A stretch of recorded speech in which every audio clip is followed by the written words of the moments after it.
Hola, buenas tardes. Estamos en un nuevo conversatorio del Departamento de Psicología Jurídica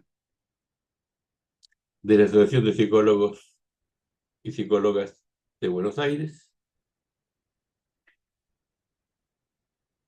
Hoy contamos con la presencia de la licenciada Andrea del Valle Martínez, que va a compartir su experiencia desde la lejana, cercana provincia de Tucumán, donde hemos estado el año pasado nosotros en el Congreso de Psicología Jurídica que se realizó allá. La licenciada Andrea del Valle Martínez es licenciada en Psicología por la Universidad del Norte, Santo Tomás de Aquino. Es especialista en evaluación diagnóstico psicológico y es especialista en psicología jurídica forense, ambos por la Universidad Nacional de Tucumán. Integra el equipo de la Oficina de Asistencia a la Víctima de Delitos, dependiente de la Corte Suprema de Justicia de Tucumán, en el marco del Poder Judicial de la provincia. Y se desempeña específicamente en el Centro Judicial Concepción, localidad al sur de dicha provincia. Además es psicóloga clínica de jóvenes y adultos. Ha trabajado en el juzgado de primera instancia civil y comercial común y ejerció funciones en el servicio de asesoramiento y asistencia a la víctima de violencia doméstica en el Colegio de Abogados del Sur. Hola Andrea, ¿cómo estás? Hola Carlos, buenas tardes. Buenas tardes a todos. ¿Me confirma si se escucha bien, si se ve bien? Ahí se escucha. Sí, sí, sí. Perfecto. Bueno, estoy viendo que está todavía ingresando gente. Le vamos dando ingreso de a poquito. Sí, como le comentaba Carlos en la presentación, yo trabajo en una oficina de asistencia a víctimas de delitos. Bien. Es dependiente de la Corte Suprema de Justicia de Tucumán, o sea que estamos en el ámbito de la provincia, del sistema judicial de la provincia, en el ámbito de el área penal, pero una oficina no jurisdiccional. Ahora les digo, me salieron unos cartelitos, denme un segundo. Bien, listo. Esto significa que nosotros trabajamos con la parte ministerial, que es Ministerio Público Fiscal y Ministerio Público de la Defensa, que acá en la provincia de Tucumán son dos entes independientes, autárquicos, sí, sí, de la Corte, y que en el área penal convergen al momento del proceso judicial. En la Oficina de Asistencia a la Víctima, no sé si alguien ha tenido ya oportunidad de tener contacto en algún momento con lo que es una entrevista de declaración testimonial o llamada también en su momento cámara Gesell, en el dispositivo de cámara Gesell. Nosotros no tomamos los dispositivos de cámara Gesell, pero sí brindamos un informe, emitimos un informe, que es el informe de factibilidad y conveniencia, es previo a una cámara Gesell, y que determina qué tan factible y qué tan conveniente resulte esa toma de declaración testimonial. Es una de las funciones de la oficina, pero la oficina tiene otras funciones. No es una oficina que existe porque sí o casualmente en el Poder Judicial de Tucumán, sino que es parte de una red de oficinas de víctimas que existen a lo largo de las distintas jurisdicciones de Argentina y que están creadas a partir de los cambios en legislaciones nacionales respecto al tratamiento de víctimas y también respecto al tratamiento de personas con discapacidad también a niños, niñas y adolescentes, y el tratamiento a personas víctimas de violencia doméstica, violencia de género. A partir de todos estos cambios que se han ido produciendo en la legislación argentina en los últimos años, sobre todo en las últimas 2 décadas, es que surgen las oficinas de víctimas. Da la casualidad que en Tucumán está en el marco de corte, le decía, pero en otras jurisdicciones puede ser que la encuentren en otros lugares del Estado. Me comentaba Carlos que acá tenemos algunos alumnos que están con prácticas, entiendo que prácticas preprofesionalizantes, y también tenemos alumnos que están con experiencia ya, probablemente en el área de la psicología jurídico-forense y en el área de penal. Me gustaría saber si acá entre los participantes hay alguno que ya haya tenido la oportunidad de tomar una entrevista de declaración testimonial como perito oficial o estar como perito de parte, controlando en el proceso psicodiagnóstico u observando la entrevista de declaración testimonial. ¿Hay alguien entre los presentes? ¿Se pueden presentar tranquilamente? No tengan miedo de hablar. Les juro que no como. Bueno, si no han tenido experiencias o no se animan a decirlo, entiendo porque entiendo si es el último caso, que es un ámbito muy complicado de trabajar. Es particularmente, es de mucha especificidad. Requiere tanto la asistencia a víctimas previa, el acompañamiento en la asistencia de la entrevista de declaración testimonial, la toma de la entrevista de declaración testimonial y el psicodiagnóstico, que puede ser previo o posterior, son áreas de mucha especificidad en la psicología. ¿Y qué es lo que sucede acá con la oficina de asistencia? Ya le voy a mostrar una diapositiva para que no me estén viendo a mí todo el tiempo hablando. Pero creo ¿por qué les decía si alguno de ustedes quería dar su opinión o su experiencia? Para ver qué llegada o qué presencia está teniendo una oficina de asistencia a víctimas en otro lugar del país. Porque yo les estoy hablando desde el sur de la provincia de Tucumán ahora, en donde yo estoy, la isla Ciudad de Concepción. ¿Hay alguien en otro lugar de Argentina que nos pueda comentar un acercamiento respecto a asistencia a víctimas, a LT?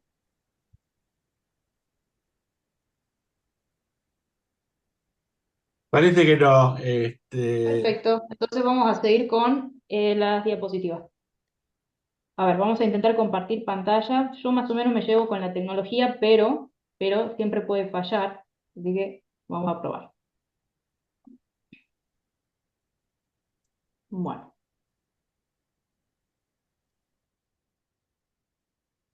ustedes me dirán si se ve la pantalla Se ve. del... Sí, sí. Perfecto. Vamos a ver el modo vista.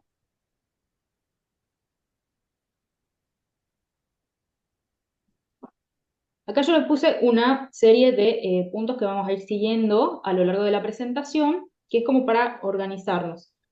Al finalizar de esta presentación, Carlos les va Andrea, a enviar, Andrea, sí, sí, sí, decime, Carlos, Macarena, hay una participante, Macarena, que sí, es psicóloga de Chubut, de Comodoro Rivadavia, ajá, y que no le funciona la cámara y micrófono. Así que si por ahí es Macarena Gentiles Armas, si por ahí nos puedes comentar en el chat cómo funciona, si no te anda el micrófono, si puedes comentarnos por el chat para tener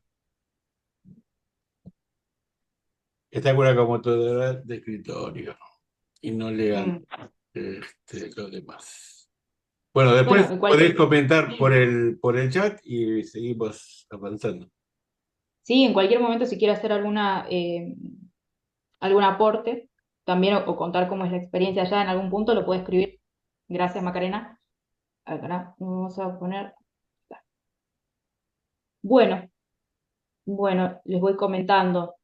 La idea de esto es hacerlo general pero pertinente, que les sea útil, ¿bien? Que sepan que es un área de la psicología donde el psicólogo puede estar inserto interdisciplinariamente con el trabajador social, con a veces médico psiquiatra, con muchas veces abogados, en equipos de tratamiento a víctimas.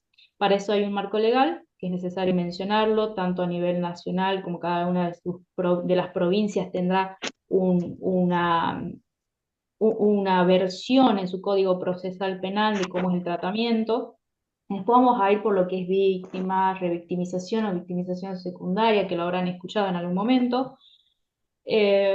Sobre abuso sexual no nos vamos a entrometer tanto porque seguramente tienen información ya, idea de lo que es el abuso sexual, lo que es en las infancias. Pero bueno, mínimamente vamos a dar una conceptualización nada más al respecto. Tenemos que mencionar, sí, de dónde es el surgimiento de la cámara Gesell en la legislación, el dispositivo cámara Gesell y al ahora llamado circuito cerrado de televisión, que es lo que actualmente se está trabajando en la provincia de Tucumán para la toma de la entrevista de declaración testimonial. Posteriormente a eso vamos a ver cómo es el tratamiento por la oficina de víctimas en lo que es la entrevista previa a la entrevista de declaración testimonial, el informe de factibilidad y conveniencia, y cómo es las directrices que da tanto UNICEF como la propia Corte de Tucumán para la toma de la entrevista y para el acompañamiento a la víctima. Bien, vamos a ver las posibilidades de informe que existen, porque existen 3 posibilidades de informe y qué se evalúa para llegar a esos resultados. Después vamos a ver unas pequeñas conclusiones como ideas finales y unos 5 puntitos para ejercitación para quien se anime a participar, ¿sí? Porque la idea es que esto sea justamente un conversatorio. Si alguno tiene una duda, un aporte en algún momento, habla, levanta la mano, ¿sí? Bien.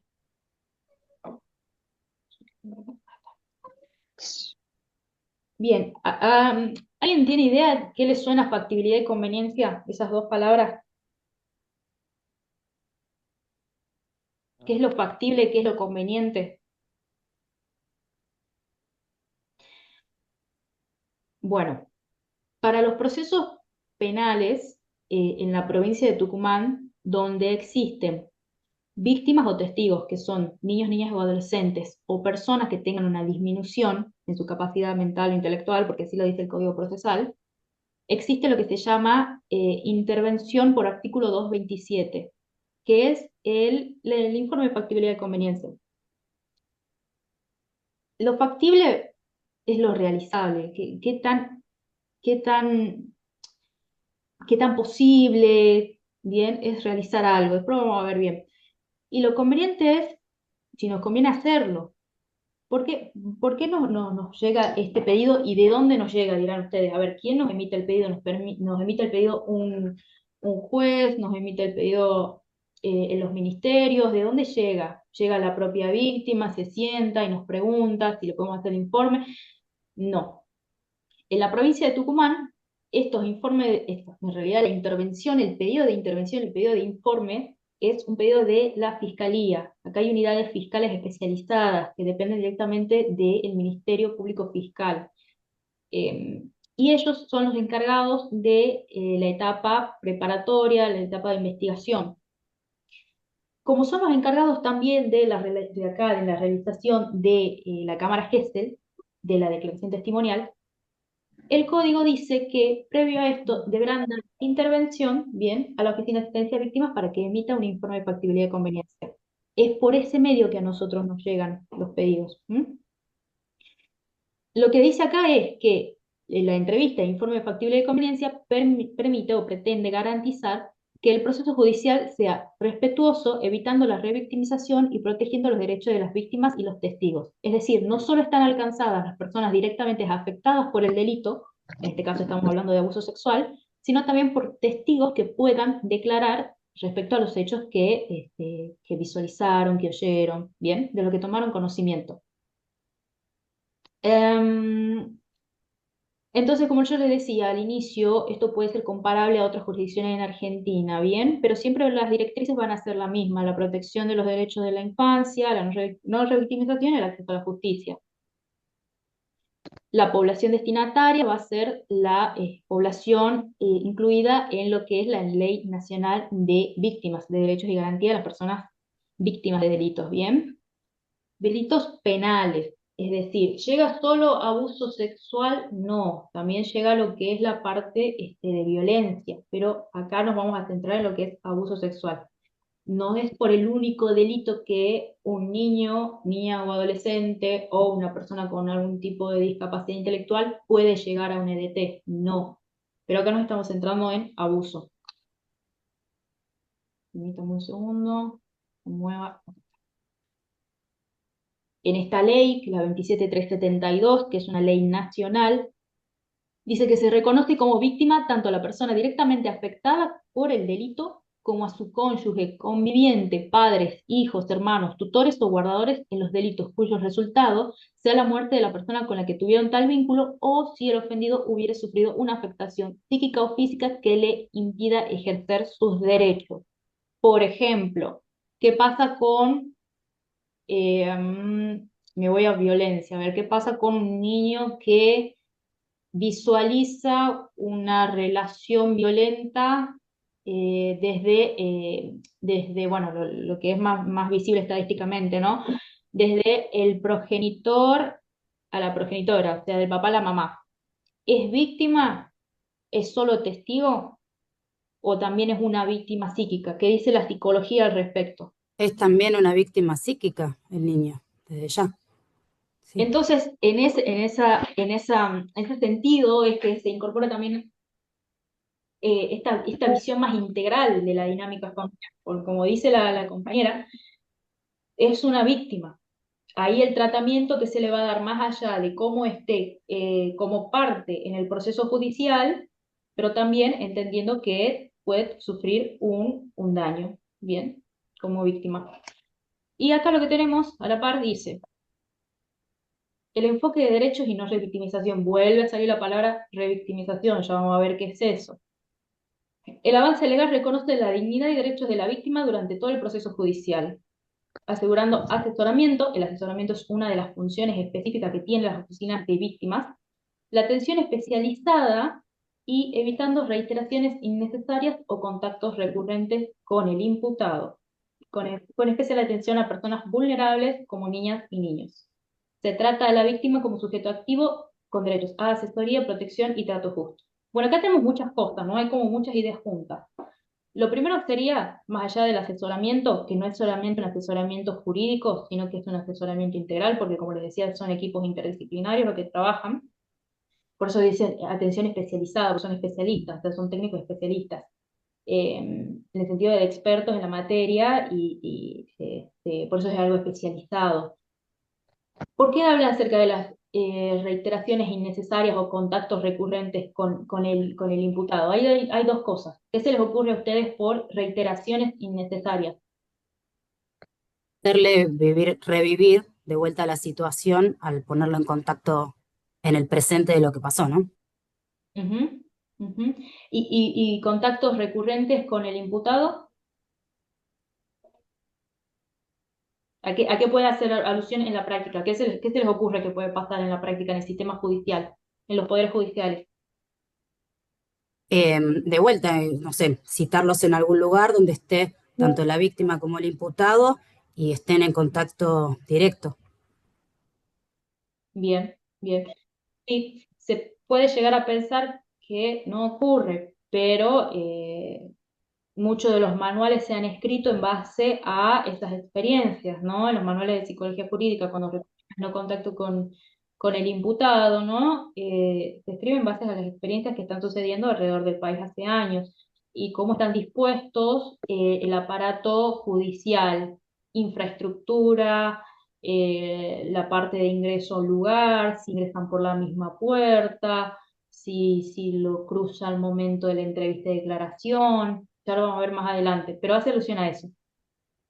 Personas vulnerables, yo acá les marqué en negrito lo de vulnerables, que es un punto que sí evalúan las oficinas de víctimas, qué tan vulnerable psicosocialmente, es decir, no solo la vulnerabilidad psíquica, sino también la vulnerabilidad social, perdón, que ve la parte de los trabajadores sociales, y que hay una vulnerabilidad específicamente registrada en el caso de los niños, niñas y adolescentes, que es la vulnerabilidad por edad o por grupo etario.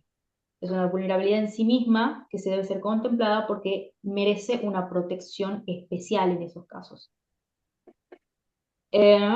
Continuemos. Bueno, acá vuelve sobre lo mismo. ¿Por qué le hago hincapié en esto?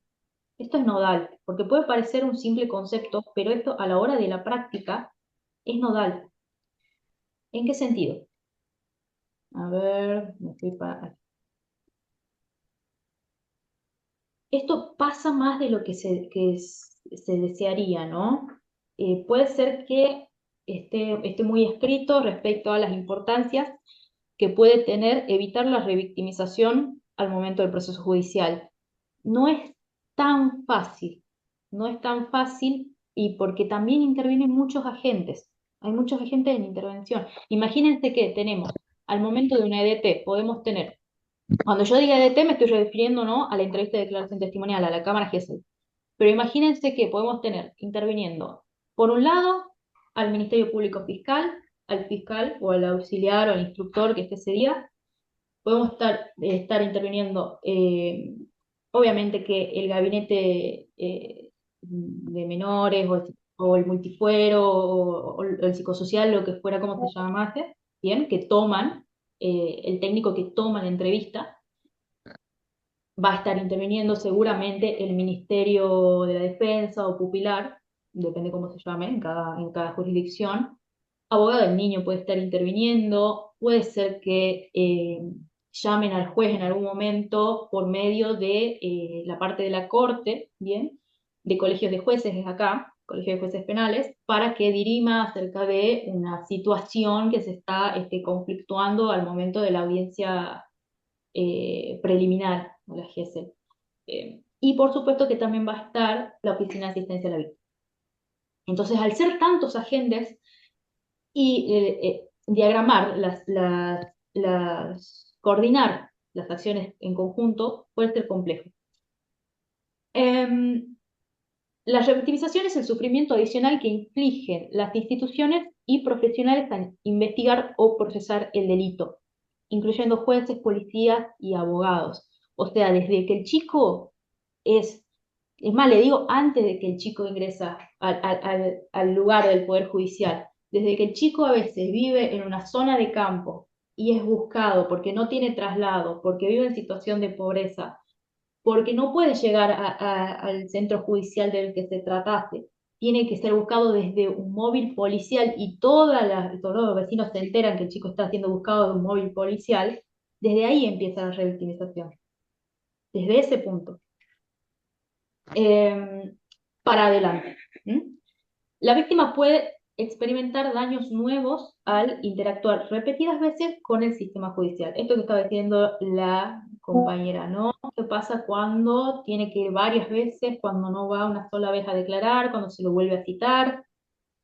Las causas y consecuencias de la revictimización o victimización secundaria. ¿Puede ser la falta de conocimiento? Sí. Puede ser falta de conocimiento, puede ser falta de formación, pero de todos los agentes, ¿no? Por eso yo digo que es tan complicado. La ineficiencia judicial también puede ser que no estén eficientizados los procesos, puede ser una sobreburocratización del sistema. Eso lo vemos en los diferentes poderes del Estado, nada más que acá estamos hablando de chicos que fueron víctimas de delitos sexuales. Y la reiteración de testimonios prolongan el trauma y pueden llevar al arrepentimiento de la denuncia. Si alguna vez les ha pasado tomar conocimiento por medio de la profesión o por medio de la vida, de enterarse que hay una víctima que va a denunciar un delito y después dice, yo no sé para qué denuncié, si ahora me llaman a declarar, me llaman de nuevo y yo no entiendo, nadie me explica. Bueno, hace alusión a esto, ¿no? Terminan diciendo, ¿a qué va a quedar mi denuncia? ¿En qué va a quedar? Porque yo lo veo que él está ahí, que no le pasó nada y a mí me vuelven a... ¿Mm? Es fundamental evitar que el proceso penal cause más daño que el propio delito, especialmente en casos de abuso sexual infantil. ¿Qué pasa cuando no estamos hablando de un adulto? ¿No? ¿Qué pasa cuando estamos hablando de un niño? Esta es una definición que a mí me gusta mucho, por eso la puse así completa, por más que es un poquito larga, pero a mí me gusta mucho porque este autor es como muy completo cuando lo toma el concepto. Dice que es el proceso mediante el cual se produce un sufrimiento añadido por parte de instituciones y profesionales encargados de prestar atención a las víctimas a la hora de investigar el delito o instruir las diligencias oportunas en el esclarecimiento de lo ocurrido. Incluye la actuación de agentes, ya dijimos, y el prefijo re, o sea, de revictimización, indica una condición de repetición. Es decir, la persona ya fue víctima de violencia interpersonal en otro momento temporal diferente y pasado, existiendo dos agentes diferentes de agresión, el causante en el origen y en la segunda ocasión una entidad distinta. Por lo tanto, se es víctima en dos o más momentos de la vida. ¿Alguien quiere hacer un aporte hasta acá? ¿Alguien tiene alguna duda?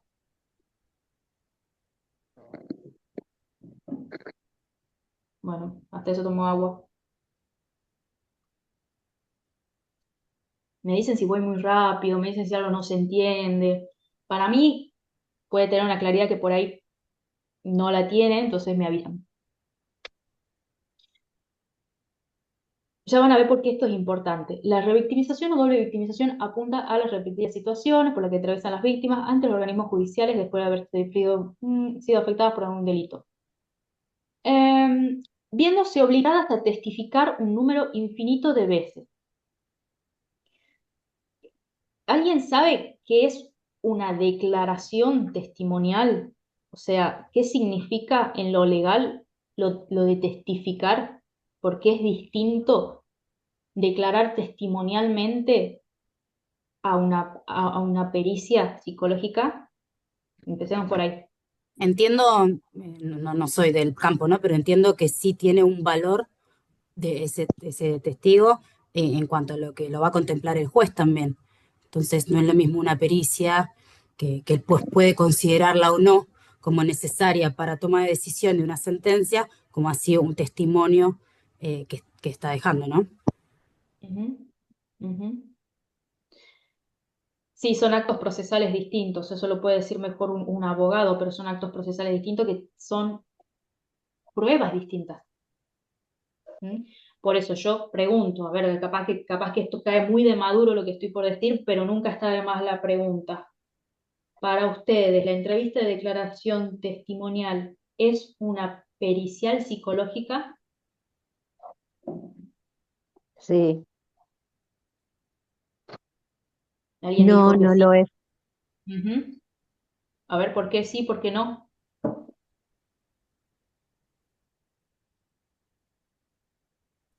Hola, ¿qué tal? Buenas tardes. No, Hola, buenas tardes. entiendo que la testimonial no tiene nada que ver con una pericia psicológica. La testimonial, el testigo da fe o cuenta de lo que tomó conocimiento y nada más, no se evalúa su situación psíquica, digamos. Ujú. Sí, sí, así es. Sí, totalmente. Eh, es, a ver, si bien son dos actos procesales distintos, claramente no es una pericia psicológica, es una entrevista de declaración testimonial. No es un psicodiagnóstico. No es que cae de maduro, capaz, pero nunca está de más decirlo, no es que se va a emitir una evaluación de personalidad con la profundidad de una... No, no. Justamente es un momento de declaración con un dispositivo especializado para ciertas víctimas vulnerables que por sus características requieren que esa declaración sea tomada así para que esa prueba no se pierda. Acá en Tucumán está como un anticipo jurisdiccional de prueba. ¿Qué significa eso? Que son una de las primeras pruebas que se toman, porque el relato, y ustedes lo sabrán, la memoria del niño, y qué tan contaminado puede estar de otros relatos de los adultos, etcétera, entre otras muchas variables, puede hacer que esa prueba se pierda.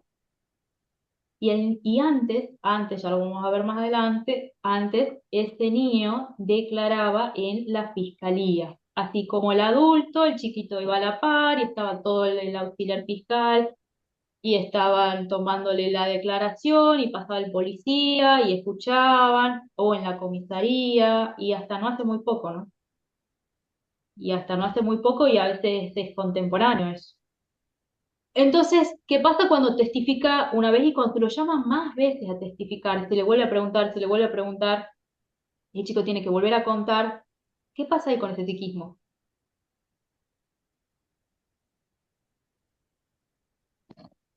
¿Qué pasa con el trauma? Cuando hay un trauma, ¿no? Cuando hay una conformación traumática. Es como volver a revivir otra vez el evento traumático, una y otra vez, ¿no? Esto quizás Ujú. en relación con la revictimización, ¿no? Mm. Donde uno está todo el tiempo, bueno, todo el tiempo o las veces que lo requieran, contando cómo fue, recordándolo, haciendo como un esfuerzo para recordar. Entiendo que, bueno, que puede causar eso, volver a vivir otra vez este evento. Bien. Sí, sí, una especie de reviviscencia. Bien. Entonces, ¿qué hizo el sistema legal para tratar de que eso no ocurra? Está la ley Rosansky. ¿La conocen a la ley Rosansky? Sí. Bien, a partir de allí sabrán que surgen las cámaras Gesell en Argentina. Bien, como el dispositivo que antes se conocía con el doble vidrio, bien, el que conocemos todos de las películas. Bueno. A partir de la denuncia, las víctimas de cualquier delito deben enfrentar numerosas situaciones en el ámbito de la justicia, que las hacen sufrir largas esperas en los pasillos, interminables recorridos por diversas oficinas, nuevas citaciones que con frecuencia las llevan a arrepentirse de haber hecho la denuncia. Y esto lo dice Rosansky, justamente. Chicos, ¿ustedes ven la raya azul que está en la pantalla? No me digan que yo la hice. ¿Alguien la ve o solo la veo yo? ¿Qué Sí raza? se ve. Sí, se ve, se ve, se ve. Sí, sí, se ve. Ah, sí. Capaz que yo la hice. A ver si la borro, ¿sí? No, no se borra, estoy haciendo otra. Bueno, va a tener que tener paciencia. Ah, borrador, acá está borrador. No, Ni sé cómo se hace. sí, alguien tocó y Ah, ahí. marcó, pero después cuando se borra, no queda en tu... Ah, no, no fui yo porque yo la paso a la No, no, no, no, diapositiva, no, no, igual no, queda. no, no. No, suele pasar que toquetean Ah, y sin darse cuenta y pasan estas cosas. ah, Pero después bueno. no te queda no te queda en el Power. No, yo por ustedes porque no les moleste ahí, porque yo de obsesivo. ¿Está bien? Bueno, a ver, vamos bien con las diapositivas, ya me perdí. Ahí está. Bueno, vamos a la ley. La 26061, que esta es nodal, ustedes saben que Argentina se adhiere a la Convención de los Derechos del Niño, ¿no? Este, por qué traemos esto tan lejano al tema? Bueno, hay dos artículos que son claves, más allá de toda la esta, la buscan la leen tranquilos, si no la leyeron ya. Eh, ¿Qué es esto del interés superior del niño? Si que alguien lo conoce, alguien tiene idea. Sí, entiendo que lo que todo prevalece es que el niño ante todo es un sujeto de derecho también, y a la Ujú, integridad y al respeto del niño como un ser. ujú. Eso es así. Aunque el niño haya sido víctima de abuso sexual, aunque sea un niño vulnerable socialmente, aunque tenga alguna discapacidad, eso es así. Bien. Es así transversalmente a todas las prácticas. Lo va a hacer así también en una oficina de víctimas y a la hora de la toma de declaración. Va a tener derecho a ser oído, pero no derecho, perdón, va a tener derecho a ser oído, pero no va a ser obligado a hablar, que son cosas distintas. ¿Mm? Porque una cosa es que el chico tenga todo el derecho a hablar y otra cosa es que se lo obligue a hablar. Y cuando el chico no quiere y ya manifestó que no quiere. Para eso está la parte volitiva del informe de factibilidad y conveniencia, que yo ahora adelante. Em, Debe recibir asistencia legal especializada y sus opiniones deben ser prioritarias en decisiones que involucren sus derechos. O sea, el juez lo va a escuchar bien y va a dirimir qué es este interés superior, porque el niño no va a decir, ah, mi interés superior es este, no, hay un juzgador que va a establecer según las pautas y ahí va a ver los informes de los psicólogos que han intervenido. ¿Mm? Las garantías en los procesos judiciales, que es el artículo 27, que es en el caso de que el niño esté inserto, por ejemplo, en este caso como víctima o testigo en algún proceso judicial penal, tiene derecho a estar participando, a ser un participante activo, a saber estar informado respecto al proceso, a tener una representación legal, que lo tendrá ya sea como su abogado, como, bueno, el abogado en realidad de su representante adulto, no la fiscalía o el Ministerio Pupilar de la Defensa, en el caso de los niños, el abogado del niño, la figura del nuevo abogado del niño. Em, a participar, ¿no? Y a poder apelar, a tener protección durante todo proceso administrativo judicial. Bueno, acá hay una sola definición de abuso sexual. Ustedes van a encontrar que hay autores diversos realmente, que dan muchas definiciones de abuso sexual, algunas son reiterativas, otras incorporan otros elementos. Yo tomé el de la OMS para no tomar la de nadie y tomar una. Entonces, eh, dice que es involucrar a un niño en actividades sexuales que no llega a comprender totalmente, eso estamos de acuerdo, porque no tiene conocimiento acerca de ciertas actividades, ¿no? De esa índole, a las cuales no está en condiciones de dar consentimiento informado, ¿bien? O para las cuales está evolutivamente inmaduro y tampoco puede dar ese consentimiento, o en actividades sexuales que transgreden las leyes o las restricciones sociales. Ustedes saben que esto está tipificado en el 119 del Código Penal, ¿m? Y tiene tres posibilidades, que esto lo tipifican así para ver la gravedad del delito y la consecuente pena.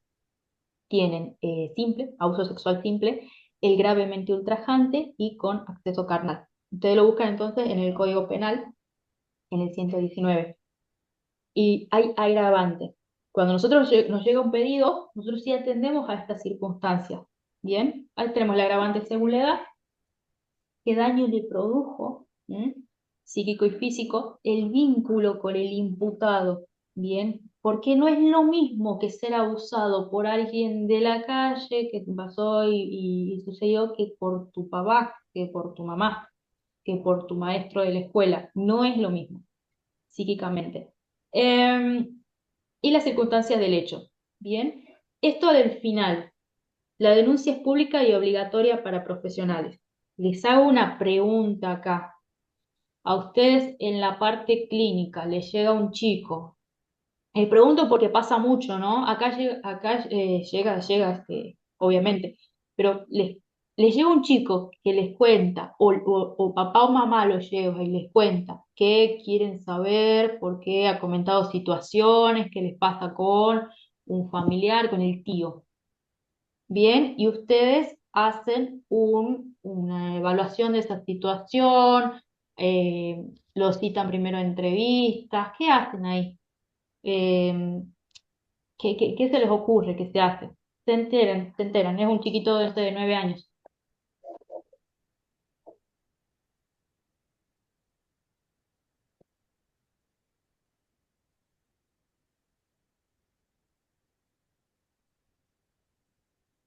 Vos les llega, por ejemplo, en un hospital. ¿Qué hace un hospital? Supongo que denunciamos, Claro. hacemos una denuncia, ya sea que nos llegue a consultorio o que nos llegue al hospital. Tanto en la parte pública o privada eso se denuncia, totalmente. Eso está en el código. Hay que hacerlo así, hay que incorporar la noción de la denuncia y no tenerle miedo a la denuncia. Porque pasa muchas veces que el profesional, por no querer involucrarse, por fuera, papá, mamá no quiere realizar la denuncia y queda ahí. Y puede pasar que llegue a una instancia penal que porque el chico haya seguido contando y después son llamados a declarar, que no está mal, como psicólogo tratante. Pero ¿qué pasa éticamente si no denunciamos esta situación? Si estamos trabajando, no sé, en un equipo interdisciplinario en una escuela, nos llega esta situación, la escuela denuncia, el hospital también, porque en la parte clínica privada no. Bien. Criterios de abordaje jurídico. Bueno, ¿por qué les pongo acá? En todo esto de la entrevista de declaración testimonial, de cámara gestel, del tratamiento de víctimas, UNICEF como organismo tuvo mucho que ver acá en Argentina. Ellos trajeron gente muy especializada del exterior. No sé si lo conocen, por ejemplo, lo escucharon nombrar a Tony Butler. Anthony Butler, ¿le suena? No. Bueno, es un referente de UNICEF que da muchas capacitaciones acá en Tucumán, en otras provincias, da en muchas provincias. Y la gente de UNICEF estuvo trabajando fuerte, dando recomendaciones, sugerencias de guías de buenas prácticas, se llama. Si ustedes lo buscan así, hay 2 ediciones, me parece que hay una revisada, yo les paso información de la última, ¿sí? Y que da recomendaciones respecto a qué se hace, cómo se hace eh, en estos dispositivos, ¿no? De cámara GESEL y previo a una cámara GESEL.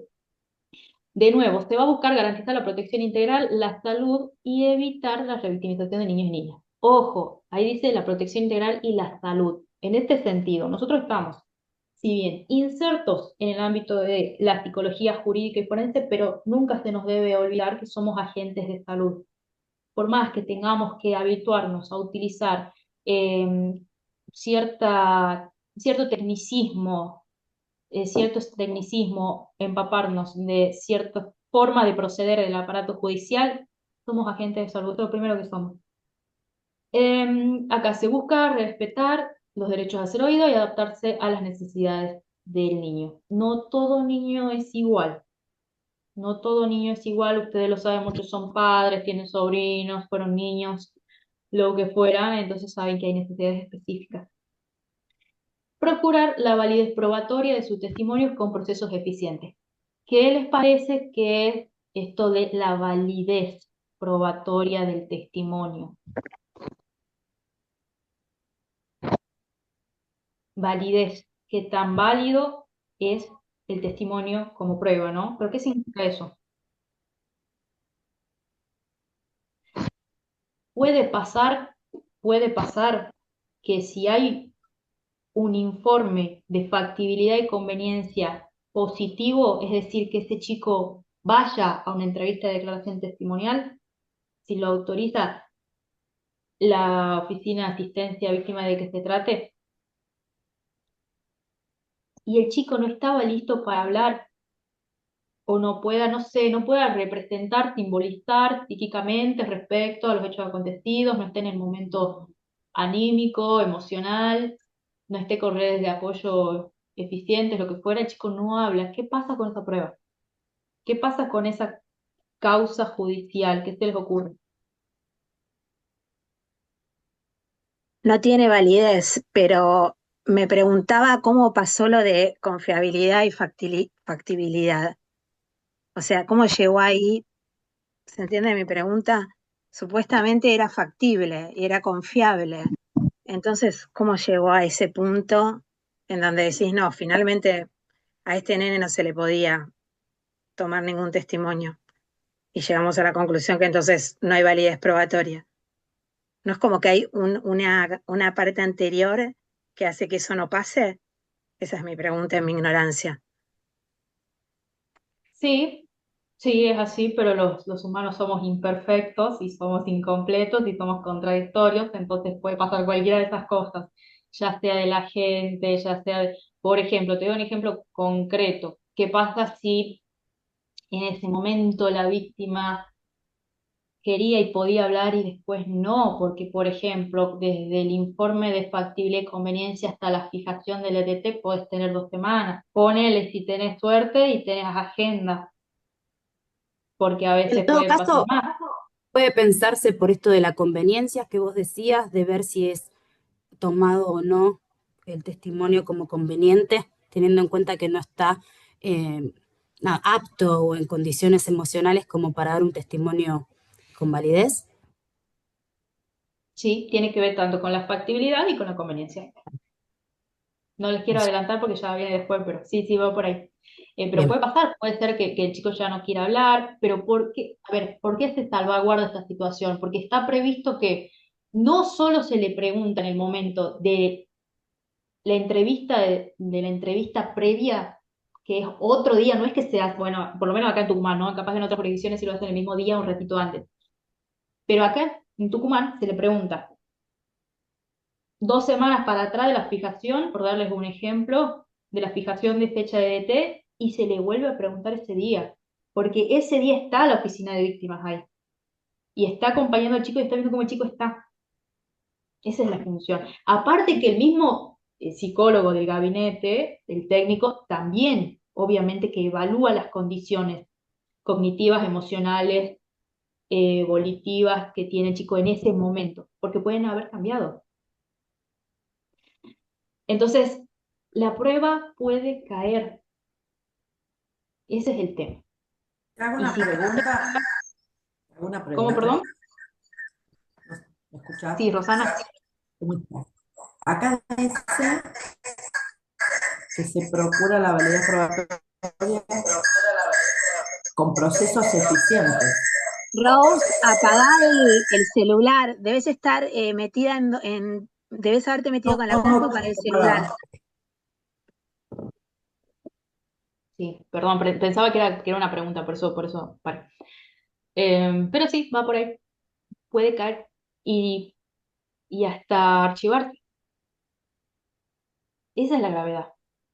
Depende cómo lo trate cada jurisdicción, ¿bien? Pero por eso es que hay que ver, es tan importante la evaluación.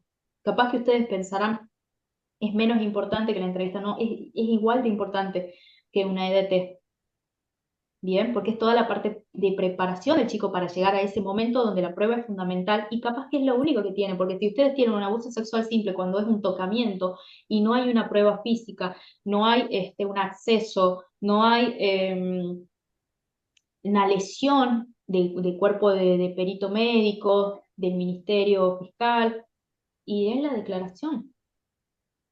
Y si el chico ese día, no sé, no estaba, bueno, no estaba. No es que, a ver, tampoco es obligarlo, esto volvamos a lo otro, tampoco es que lo vamos a obligar a hablar para que la prueba no caiga porque es un objeto de prueba, no.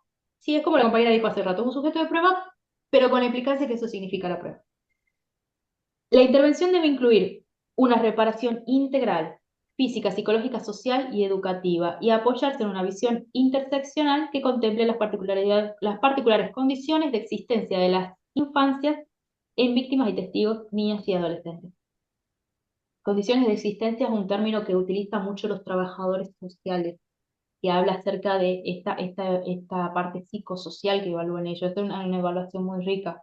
Eh, que ojalá que estuviera acá un trabajador social para que les pueda contar mejor, pero ellos hacen un gran aporte a la psicología. Eh, Criterios de abordaje jurídico. Miren, esto está sacado de esta guía de buenas prácticas que yo le comento de UNICEF. A ver. Ahí está. Como objetivos principales. ¿Qué son estos objetivos principales? Estos son como, ¿cómo les puedo explicar?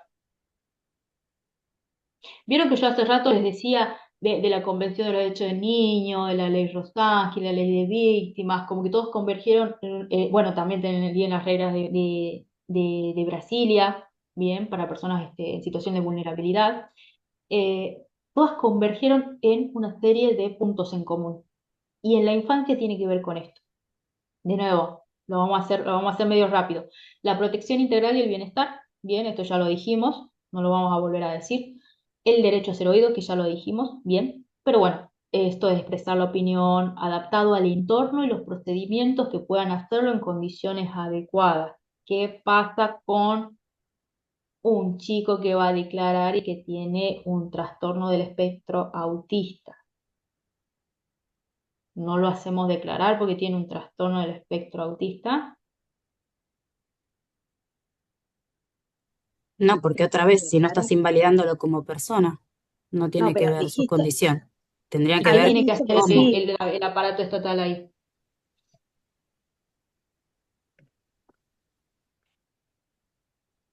Perdón, me quedo pensando en algo que dijiste. Lo Sí, escuchamos, pero no declara. O sea, vos dijiste que escuchábamos a niños, a todo tipo de niños, digamos. Lo escuchamos, pero después, ¿qué? ¿Qué pasa con eso que escuchamos si es autista? muchas veces van a declarar y tienen adaptaciones. Pasa con los chicos con diagnósticos con esquizofrenia, epilepsia, TEA. TDAH, sí llegan a declarar en EDT y con pruebas que luego son válidas. Lo que pasa es que ahí está el trabajo de nuevo de la oficina de víctimas, que es sugerir las adaptaciones necesarias para que se respeten los derechos y las garantías de este chico y que pueda hacerla, por lo menos acceder a hacer esa prueba. Bien. Su testimonio puede ser clave en caso de Andrea, violencia sexual. Sí, sí, sí, sí. Perdón. te comento algo que sé que pasa acá en la ciudad de Buenos Aires, en esto que Sí, decís de adaptar, ¿no?, los dispositivos según las necesidades de cada chico. En la ciudad, por ejemplo, el Ministerio Público Fiscal tiene un sector con perros, ¿sí? Que el niño, antes de entrar a la cámara Gesell, toma contacto con los animales como para bajar las ansiedades, y es algo se implementó hace un tiempo y está funcionando muy bien como una mm, forma de adaptar el dispositivo. mm, mm. Sí, sí, creo que en Córdoba también lo están haciendo, ¿no? No sé. Creo que sí también lo están haciendo, sí, que son perros de asistencia. Sí, Eh, sí, sí, sí. Y algunos profesionales pueden decir que van a ver después cuando vean la parte de la sala de espera, algunos van a decir que son distractores. Depende, hay criterios, ustedes van a escuchar criterios profesionales muy diversos acá, como en todo, opiniones diversas, que puede ser un distractor al momento de que el chico ya tiene que entrar a declarar y está con el perro ahí, no lo quiere dejar el perro, o al juguete, ¿no? Puede ser tranquilamente un juguete también. Y hay otros que dicen que sí, que los animales sirven de un atenuador del estrés situacional. ¿Mm? Yo soy de la segunda opinión, pero bueno, todo depende cómo también se operativice, ¿bien? Pero sí, es una experiencia muy interesante. Eficiencia del proceso y pruebas válidas. Bueno, actuar con celeridad, garantizando el derecho de todas las partes y tomando precauciones para asegurar la validez de las pruebas. De los que han tenido acercamiento con la entrevista de declaración testimonial, ¿tienen idea cuánto pasa desde la denuncia hasta la fijación de la cámara Gesell? En aproximado, ¿cuánto está pasando de tiempo, de semanas? ¿Tienen idea de oído? Bueno, en teoría acá en Tucumán tendrían que pasar 10 días. Y tiene que ver con esto, ¿no? Con el resguardo de la prueba en el sentido de la oportunidad de la prueba, del momento del recuerdo, del momento de no contaminación del relato. Tiene que ver con eso. ¿Mm? Eso lo pueden ver mejor en psicología del testimonio. Objetivos principales, coordinación ¿y interinstitucional. sucede, Andrea, en los Sí, plazos que decís? ¿Sucede en los plazos que decís de los 10 días? sí, a veces sí, pero justo en la oficina donde yo estoy es un lugar chico. Es Ok, decir, todo depende del mismo Poder Judicial, pero si vos te vas a ciudades más capitales, y ahí está más difícil, más depende de cómo complicado, claro. son, claro. Mm. Sí, de la cantidad de delitos que tengas. Sí, depende. Bueno, bueno, a ver. Sigamos. Coordinación interinstitucional y protocolos. Esto ustedes lo saben, no hace falta volver. Capacitación y mejora continua. Bueno, esto sí, esto que están haciendo ustedes es muy importante.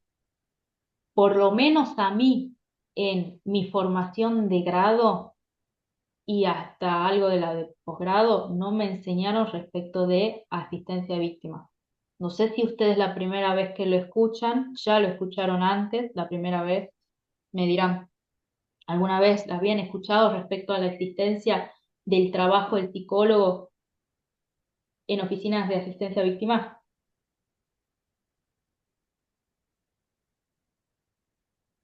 Bueno, esto es importante que lo conozcan, porque si es un área donde Lo, pueden insertarse el día de mañana, profesionalmente, no sé si lo harán por concurso en sus jurisdicciones o no, pero no sé si alguien quiso hablar, que yo escuché mal.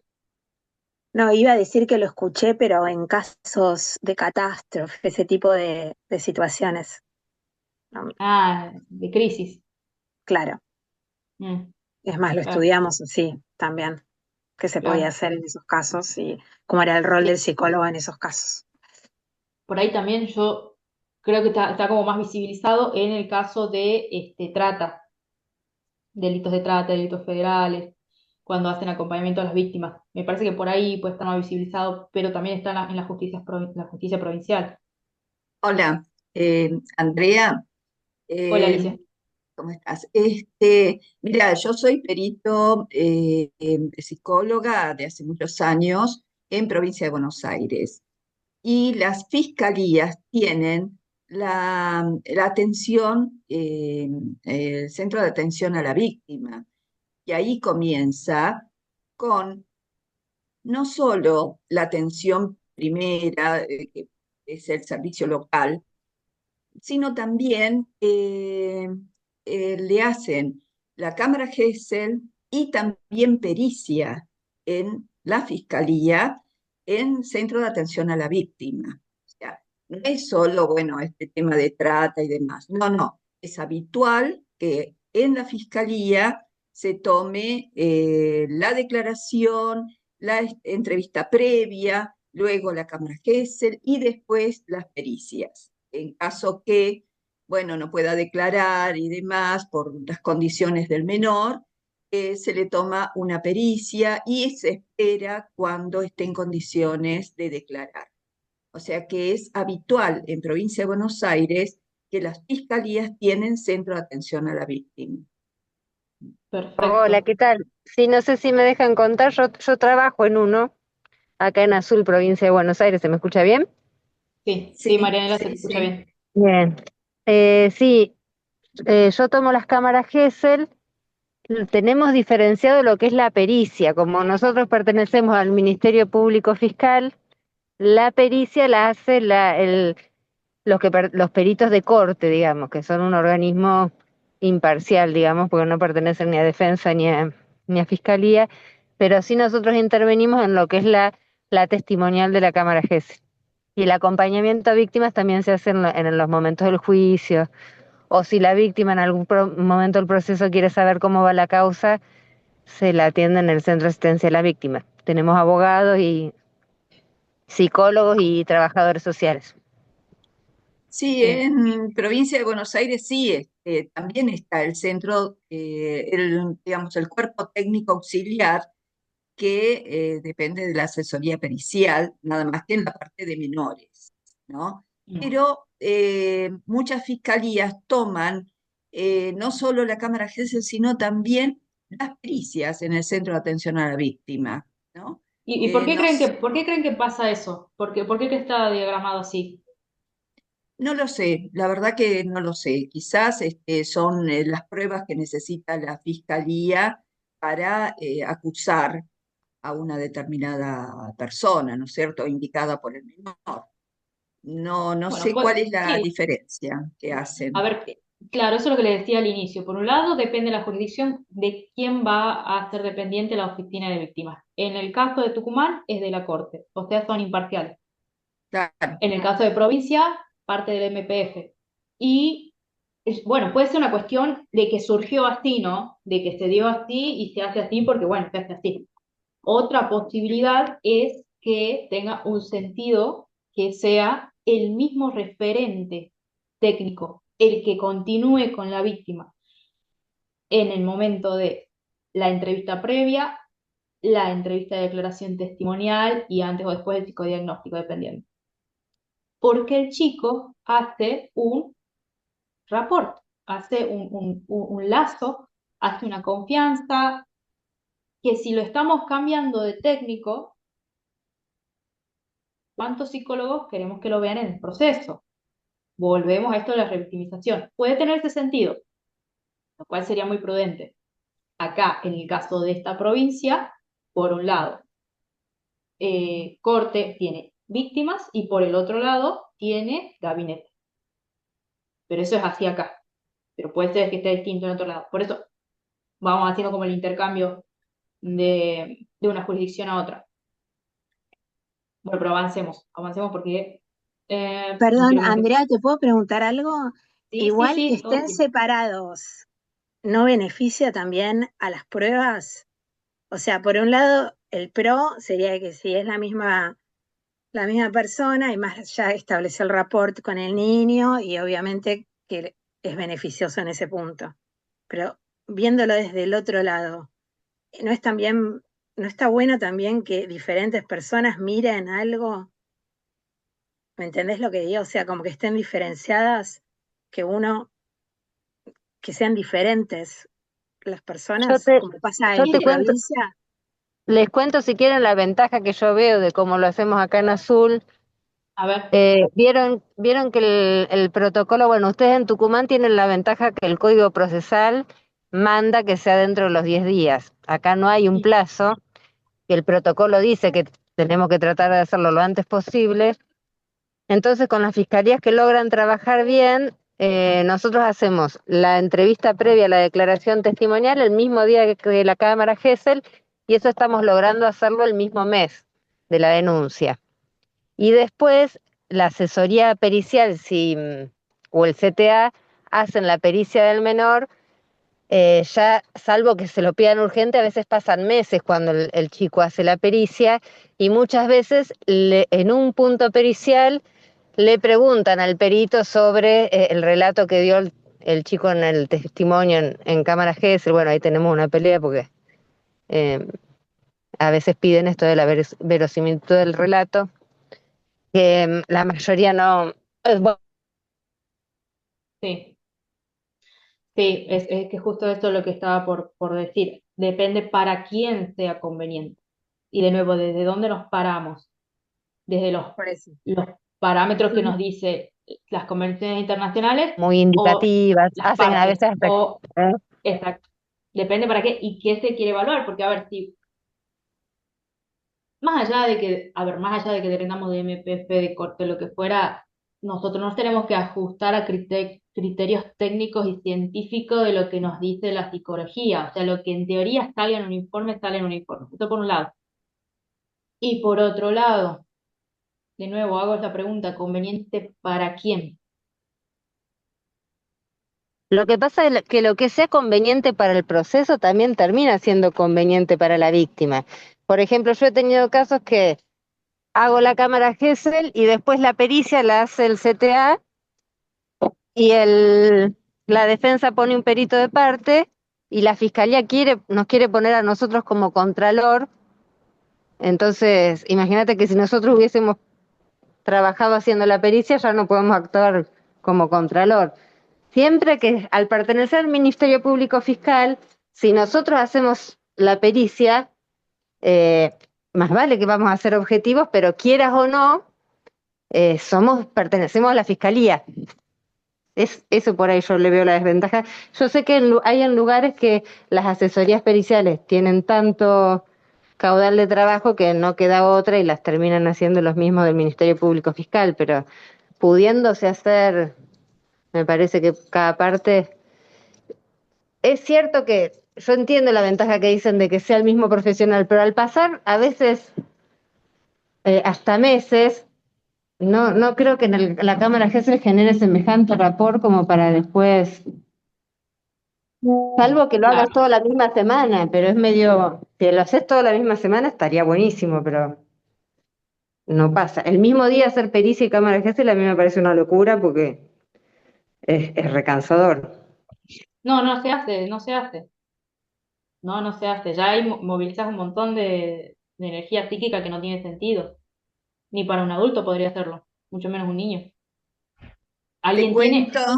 te Ahí cuento, está. Andrea, que en Capital Federal, en el cuerpo médico forense, he participado en casos de menores que le tomaron la entrevista previa, la cámara Gesell y seguidamente la pericia psicológica en el cuerpo médico forense de Nación. Mm, Así que, viste, es como cada maestrito con su librito. Tenés que mm. adaptarte a todos, las modalidades en cada distrito. Bueno, esa es la riqueza de encontrarse en espacios así, ¿no? De que convergen distintas jurisdicciones y experiencias, ¿no? Este, esa es la riqueza, que se ve cómo trabaja cada uno y cómo se pueden mejorar los procesos, ¿no? Más allá de que quién lo hace peor, quién lo hace mejor. Es de mi punto de vista muy personal, muy personal. ¿Alguien tiene algún comentario más respecto a lo que dijeron acá las compañeras o avanzamos? Bien. Andrea, Sí, sí, ¿qué tal? Yo quisiera hacer un comentario en disidencia con lo ¿cómo que había estás? dicho una de las colegas Ajá. recién en relación a Ujú, esto de que todo lo que sea conveniente para el proceso es conveniente para el niño o redunda en la conveniencia para el niño. En mm, general, yo pienso que más bien es problemática esa relación y me parece muy bien que, por ejemplo, en caso de que el niño no esté en condiciones de declarar, aunque pueda resultar perjudicial para el proceso, se tenga este criterio de decir, bueno, no es momento de declarar, vamos a proceder con otras partes del proceso o vamos a suspender hasta que existan condiciones para que este niño pueda declarar dentro de las circunstancias más ideales posibles. Entonces, incluso ha sido un debate mucho tiempo con estudiantes de abogacía, en aquel momento ahora abogados, esto de decir, bueno, la justicia está hecha para las personas y uno tiene que prestar atención primero a las circunstancias de las personas y después a las circunstancias de las instituciones. Por eso mismo creo que no todo proceso conveniente para la justicia es conveniente para las personas y a veces está bueno tener que pensar cuál priorizar. mm. No, sí, estoy re de acuerdo con lo que decís, está buena la corrección. Lo que sí, yo por ahí lo dije mal, tenés razón en lo que decís, pero sepamos que si podemos, priorizando el bienestar del niño, acomodarlo, que salga bien para el proceso, beneficia a la víctima en el sentido de que no va a haber nulidades, de que va a tener acceso a la justicia, ¿no? En ese sentido lo quería decir. Por supuesto. Bien, bien. Bueno, me encanta que se arme el debate. Es la idea. Eh, bueno, esto ya lo dije, ¿no? Vulnerabilidad por infancia, sí. Les dije respecto a las condiciones específicas que puede tener por la edad, por el desarrollo este, psicológico, la madurez, por la presencia de algún factor concomitante, ya sea lo social, el entorno familiar. No es lo mismo un chico que vive en ciudad que vive en campo, el estilo comunicacional también va a ser distinto. Desde ahí, desde este vamos, ¿no? No es lo mismo un chico que ha tenido cierto acceso escolar a un chico que no, porque puede pasar que lleguen chicos que no están escolarizados y que la capacidad de simbolización o representacional que puedan tener, o de abstracción, o de memoria, incluso de recuperar episodios, no va a ser la misma. O sea, es toda una cuestión cognitiva, pero también que tiene que ver con una estimulación del medio. Entonces, acuérdense que estamos hablando con víctimas vulnerables en general, en general. Eh, y que no tiene que ver solo, no me refiero al factor social solamente. Eh, y entonces la victimización secundaria que pueda tener de parte de la institución va a tener como mucho más efecto que sobre otro tipo de víctima. Em, bueno, esto ya se sabe, chicos, que a partir de la ley Rosansky pueden ser entrevistados por profesionales especializados nada más, ¿no? Ya no por el auxiliar fiscal, ya no por el instructor, ya no en el espacio de la fiscalía, ya no corresponde la pregunta y contame qué te pasó en la comisaría, por más que se haga, ¿no? Porque eso se sigue haciendo en algunos lugares, no corresponde. La grabación y el seguimiento tienen protocolos estrictos de custodia y control. Bien, más ahora también teniendo en cuenta que se ha pasado, como les decía, del dispositivo GESEL al cerrado de televisión, ¿no? Al circuito cerrado de televisión. Em, esto, bien, estos son dos puntos importantes, lo que dice abajo de esa raya azul horrible que se quedó ahí. A través de este marco se busca proteger la infancia, bien, de daños adicionales, evitar la presencia directa de los imputados. Esto ya le dije, no es infrecuente que se puedan cruzar. Eso puede pasar, lamentablemente, a menos que esté muy bien dispuesto o en edificios distintos, eso es menos probable que pase. Pero bueno, puede pasar en alguna localidad.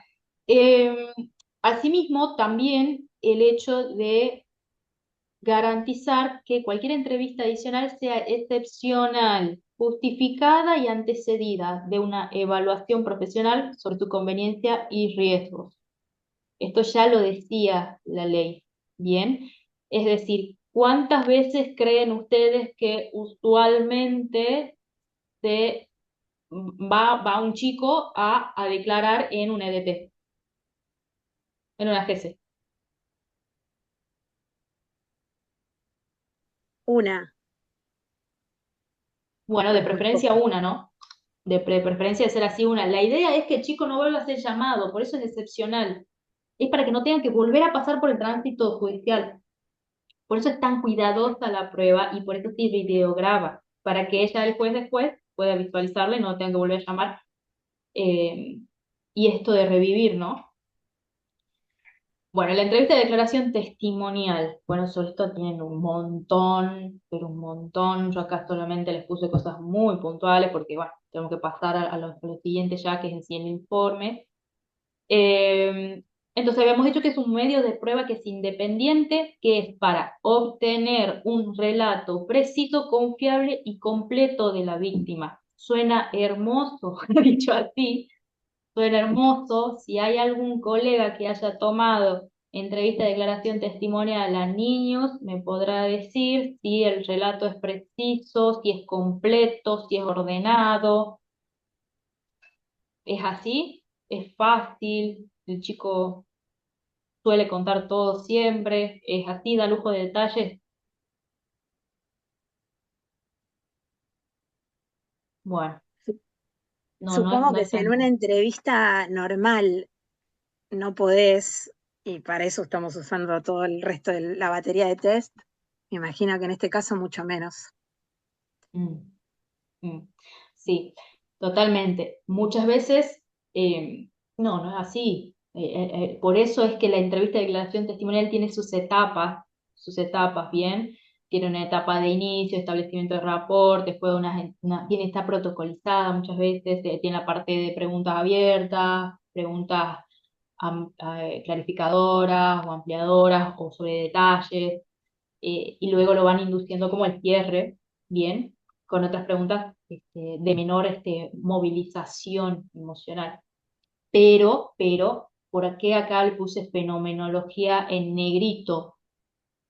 Porque no es una pericial en tanto evaluación psicológica, si se entiende, no es un proceso de evaluación psicológica. Entonces, el informe técnico emitido, el EDT, va a ser eso, meramente técnico, observacional, respecto a lo que puedo decir, y esto después se videograba y después ya la transcripción la tiene el juez. Em, la reforma al Código Procesal Penal de la Nación y la mayoría de las modificatorias hechas en los códigos procesales provinciales incluye el requisito de que las entrevistas testimoniales a niños o niñas víctimas de violencia sexual sean realizadas por profesionales de la psicología o psicólogos especialistas en niños y o adolescentes debido a la complejidad de la tarea. Sí, también los realizan en algunos lugares los trabajadores sociales. Desconozco si lo están realizando médicos psiquiatras. Desconozco. ¿Alguien tiene ese dato? No. Bien.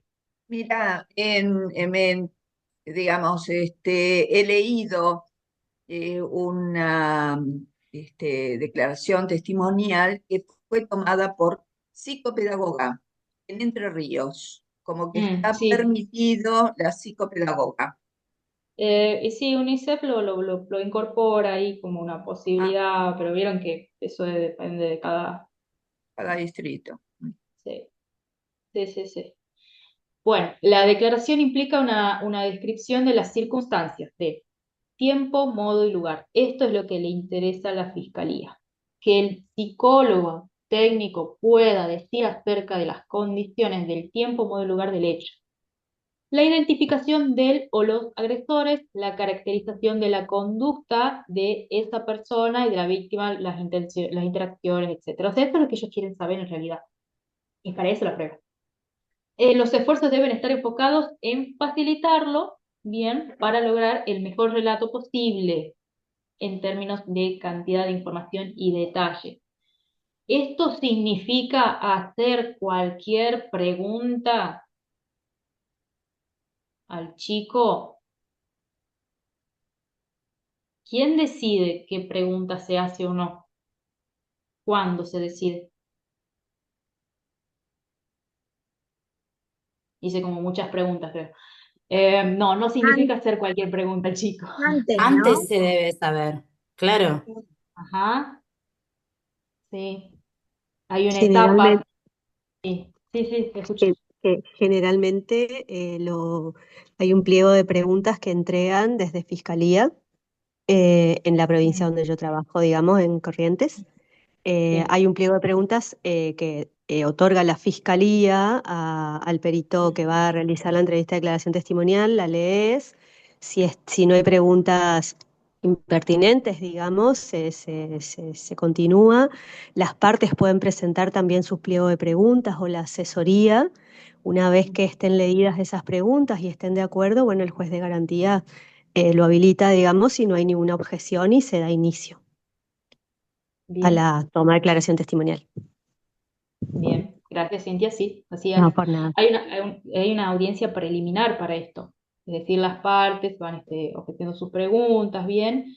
El psicólogo acá la lee, le parece, bueno, conducente. Y si hay alguna situación de una pregunta que las partes se están peleando, o le preguntamos así o no, lo llaman al juez y le dicen, bueno, acá tenemos un inconveniente, si puede resolver al respecto y se continúa con la entrevista.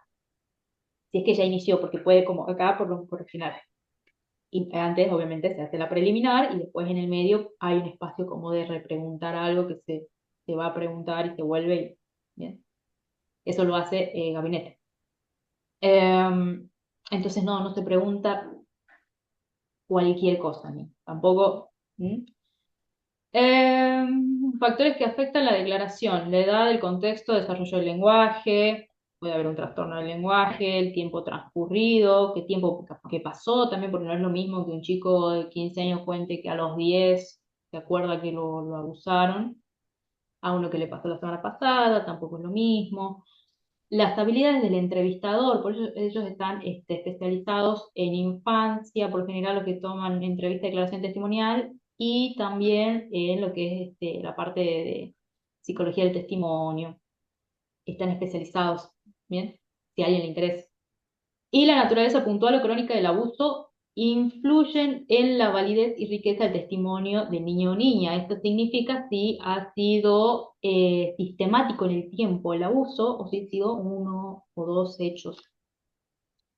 Esto es un poco lo que les contaba del circuito cerrado de TV. Esto es todo inteligencia artificial, me estoy amigando con la inteligencia artificial, así que les pedí que me hagan unas imágenes.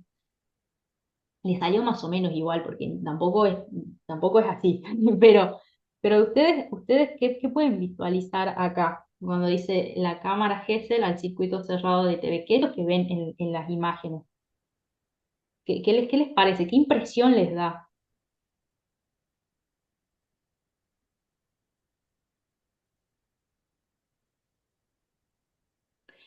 Pasamos de la cámara Gesell de dos salas separadas por un vidrio espejado, permitiendo la observación directa. Ustedes imagínense ese vidrio ahí bien, observándolo, a alguien del otro lado que no lo ven, pero que, bien. Ahora, las nuevas recomendaciones, dice UNICEF, sugieren el uso de circuitos cerrados de televisión, con cámaras y micrófonos para hacer el ambiente menos intimidante para los niños, niñas y adolescentes. Que es, a ver, ¿al chico se le va a decir o no que se lo graba, que se lo está por grabar? ¿Se le va a avisar o no el momento de la entrevista de la oficina de víctimas que al chico se lo está por grabar o no? Sí, se le va a avisar. Sí. Sí, se le avisa. Obviamente que al chico se le avisa, aparte que bueno, la cámara la va a ver ahí. Pero bueno, es un poquito menos intimidante. Se trata de ambientar el lugar lo más posible como para hacerlo, no le diría, bueno, sí, ameno, creo que sería la palabra. Los espacios que sean adecuados y el tiempo de espera que sea lo más reducido posible. Es decir, si hay una entrevista de declaración testimonial fijada a las horas 10, por ejemplo, que si el chiquito llegó con la familia a las menos cuarto porque se lo cita un ratito antes, que no esté esperando mucho más, no va a estar esperando una hora, media hora, 40 minutos, es decir, se trata de respetar ese tiempo que sea el menor posible. ¿Bien? Andrea, te hago una pregunta. ¿Cuánto dura la entrevista?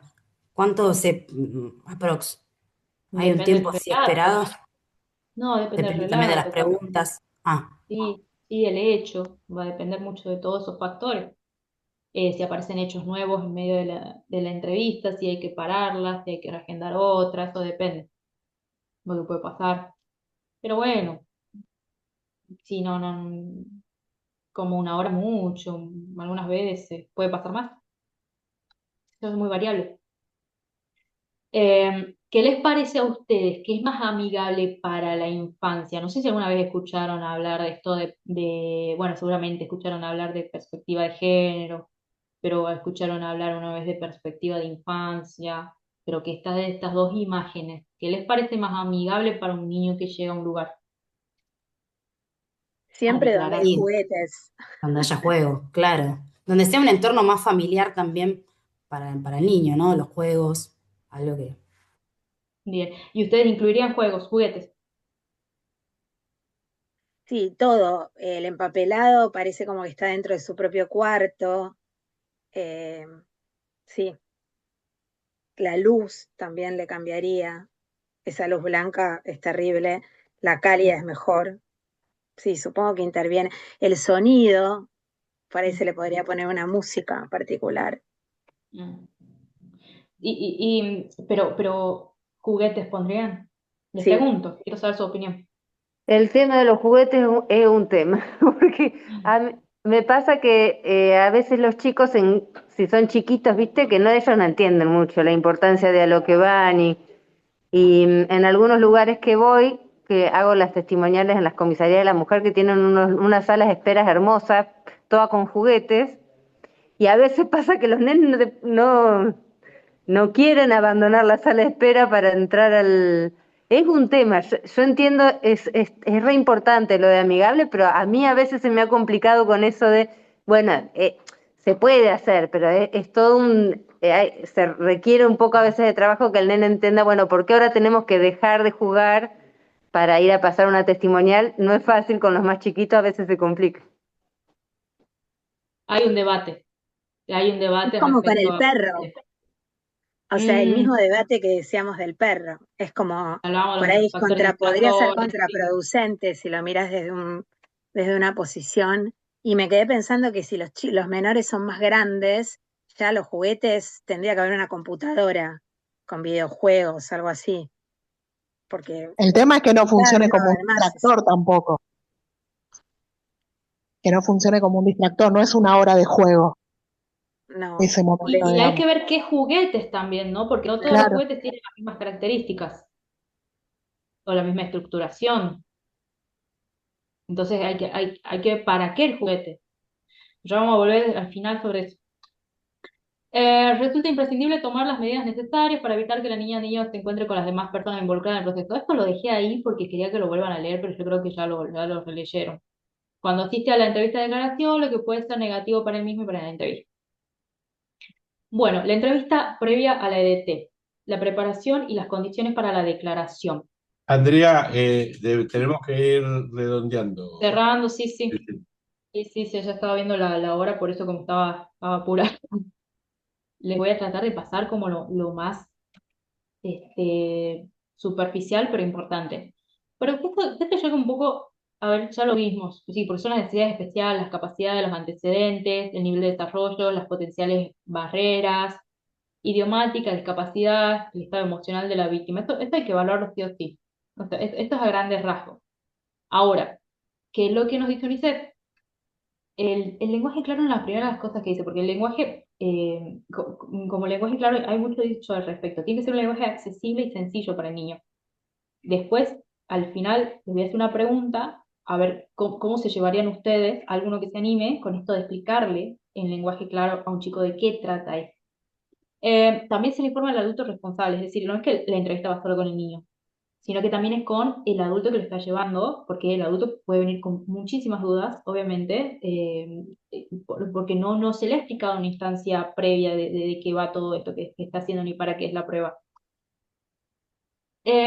Como les decía, puede ser un día unos días antes, o puede ser a veces en otras jurisdicciones en el mismo día, y se recomienda que este sea el mismo referente el que esté, tanto haciendo, por ejemplo, la entrevista como el acompañamiento afuera ahí del EDT, como le decía, la Oficina de Asistencia a la Víctima, o a veces este gabinete también recomienda que el mismo que le tomó el EDT haga el psicodiagnóstico.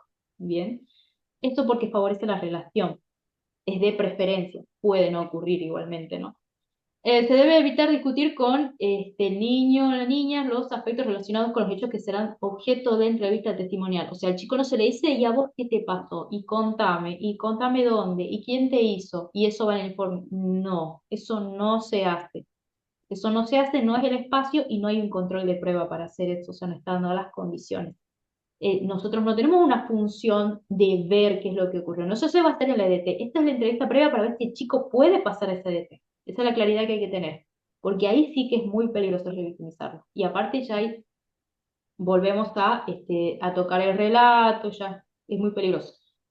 Sin embargo, debe registrarse de manera textual y completa los comentarios espontáneos que eventualmente surjan. Esto puede, capaz que no va ni siquiera en el informe, pero capaz que luego somos llamados a una audiencia a declarar. Entonces, está bueno tener registro, ¿no?, de todo esto que el chico nos ha dicho en el momento de la entrevista. Se le debe brindar información, bueno, acerca de la entrevista, la modalidad, quién la va a realizar, bien. Y se recomienda cerrar con preguntas tranquilas, iniciar con preguntas tranquilas y que no sean ansiógenas y cerrar con las mismas preguntas respecto a la cotidianidad. Y no solo por eso, sino para ver también la capacidad de relato que tiene el chico, la capacidad de memoria, el lenguaje, ¿bien?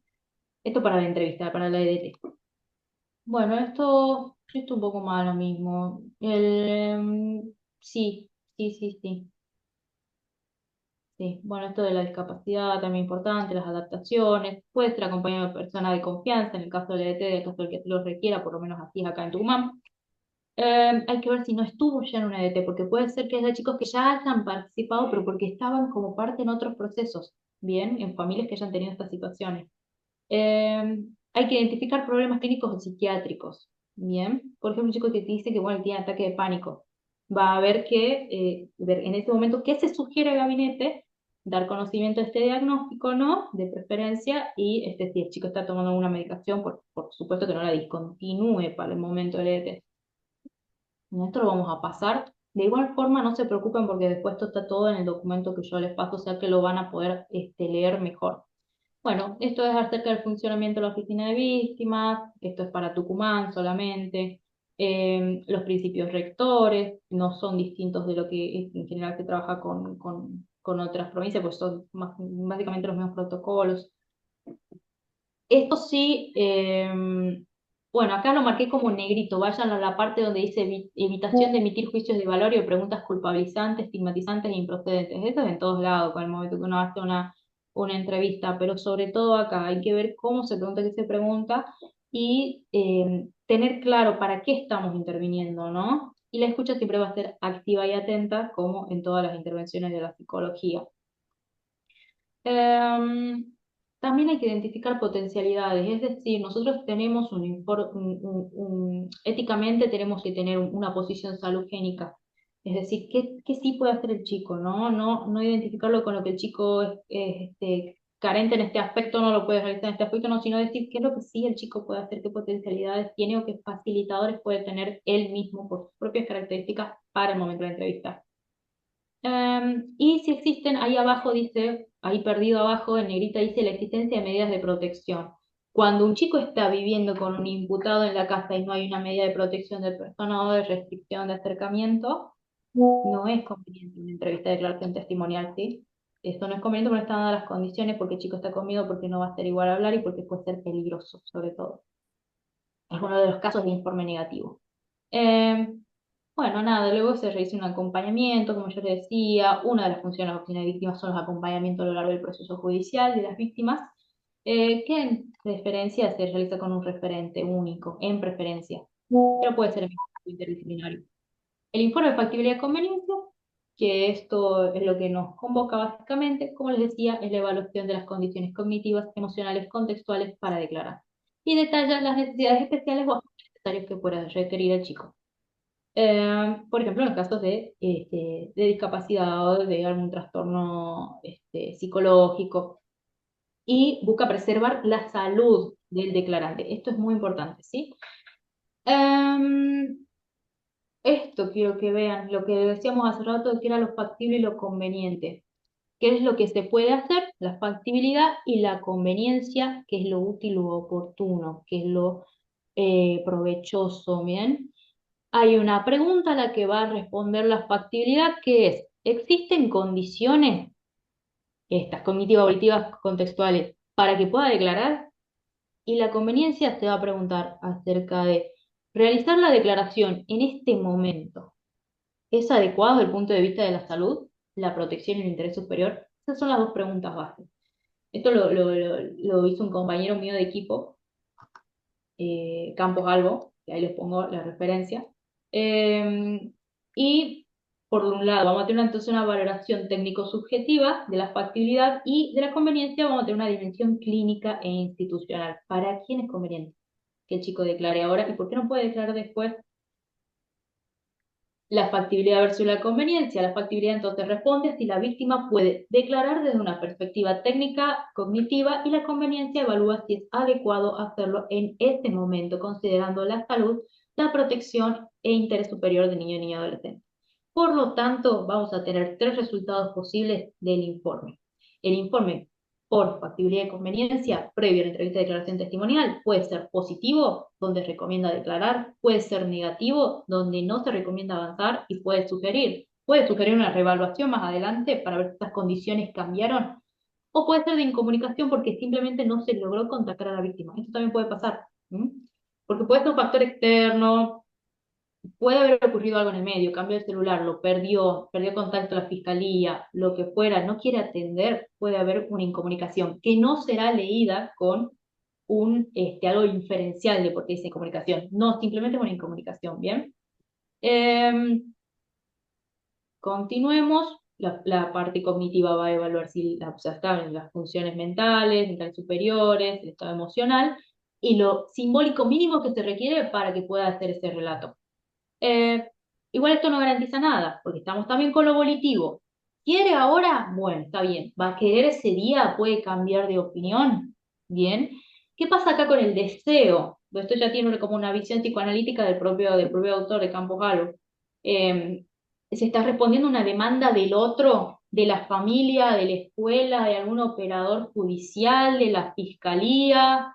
¿Se puede? Él dice, alojar ese no sé, no quiero, el todavía no, sin traducirlo en una negativa, es decir, nosotros podemos soportar que un chico nos diga no, no quiero declarar, o que nos diga que sí, después nos diga que no. ¿Qué nos moviliza a nosotros? Y el contexto es simplemente si están dadas las redes de la contención, el entorno, para que se posibilite ese relato tranquilamente. Bueno, ahora chicos, las conclusiones las voy a pasar porque esto, como les digo, es más de lo mismo, ustedes lo pueden leer mejor, y a mí me interesa ir a dos de estas preguntas que yo les dejé al final como ejercitación. Voy a ir a la que por ahí creo que les puede servir como unas preguntas disparadoras y más de cierre. Voy a elegir dos. La primera, ¿cómo le explicaría a alguno de ustedes que se anime a hablar, el que fuera, cómo le explicaría a una mamá en qué consiste una declaración testimonial y por qué se graba la misma?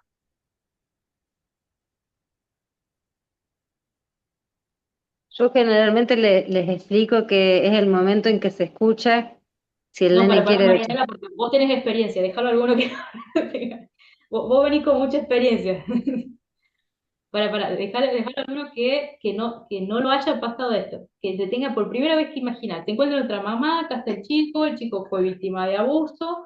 eh, Les tengo que explicar qué es una declaración testimonial así, en dos palabras, y por qué lo van a grabar a mi hijo mientras está hablando. ¿Qué le digo? ¿Cómo le digo?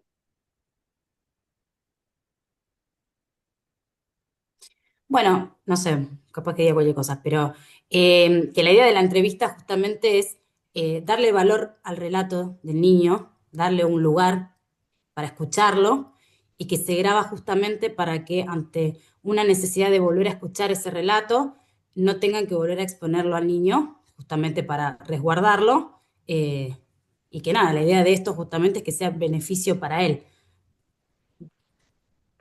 Bueno, bien, muy bien. ¿Alguien más quiere agregar algo?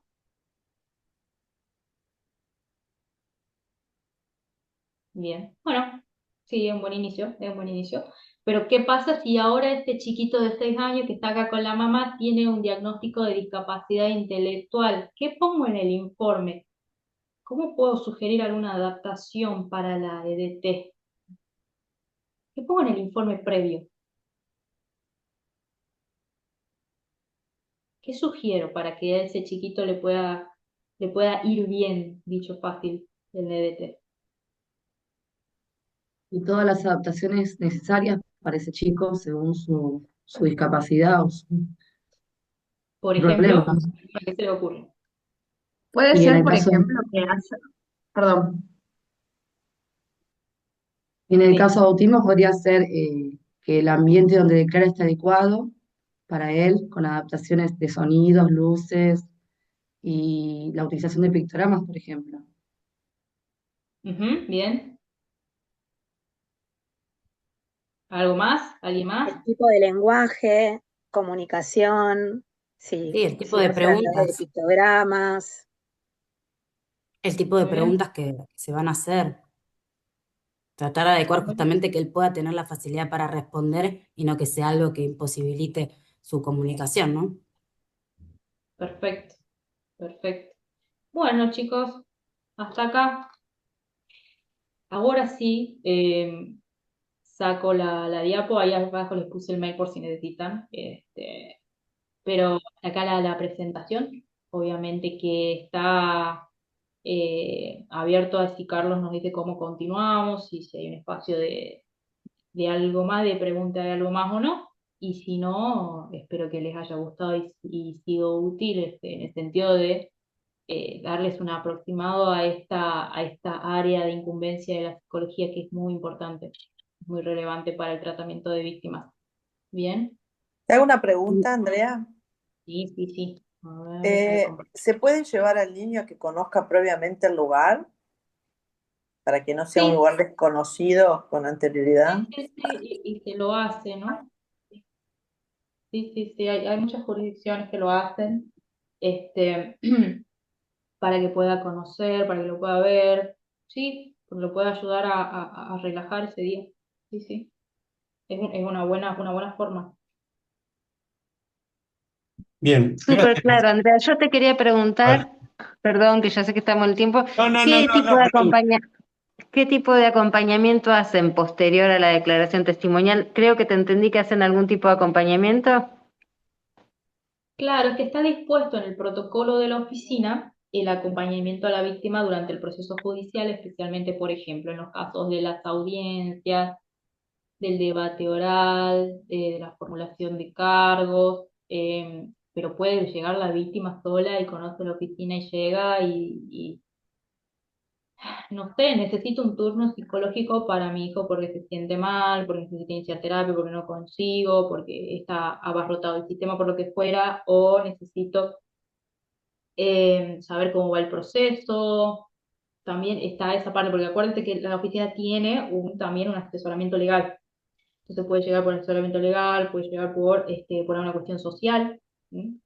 Entonces, todo Ah, eso bien, puede pero realizar. al niño no es que lo vuelven a ver al niño. Eso era lo que me generó la duda.